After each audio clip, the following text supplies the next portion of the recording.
avec les prêtres et autres religieux, nous avons intégré que le diable est noir, que Dieu est blanc, le teint clair est meilleur, que nos religions étaient profanes et la manifestation du diable et qu'il fallait s'en éloigner. La plupart d'entre nous avons intégré que nous sommes moins intelligents que le blanc.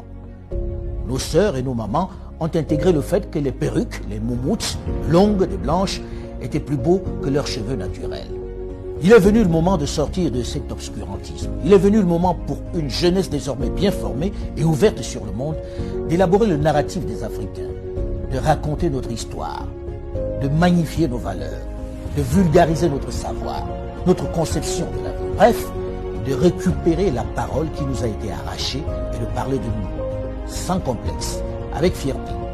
C'est pourquoi j'encourage les jeunes à produire autant qu'ils le peuvent, que ce soit dans la littérature, la culture ou dans le domaine de l'audiovisuel.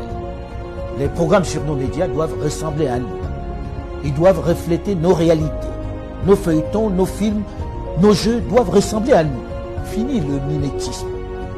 Dans le même temps, mon travail à l'international m'a permis au fil de toutes ces années de me rendre à l'évidence à quel point notre continent, pourtant si riche en ressources humaines et minières, souffre d'un mal chronique, l'absence de leadership de qualité qui puisse impulser le développement.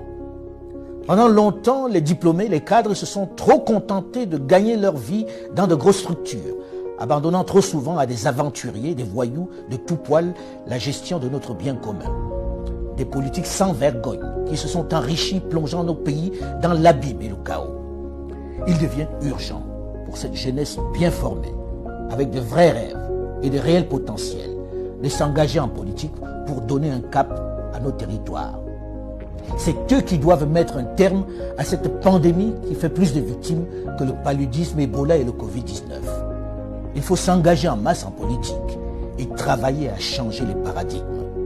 Il faut arrêter de laisser cette activité à des vieux essentiellement mus par la volonté de se maintenir aux affaires alors qu'ils n'ont aucun projet pour leur pays, alors que leur avenir est derrière eux. Une chose est certaine, et c'est triste de le dire, ma génération et celle de mes aînés ont échoué à développer l'Afrique. Mais vous, les plus jeunes, aurez moins d'excuses puisque vous avez les armes pour renverser la vapeur. La balle est dans votre camp.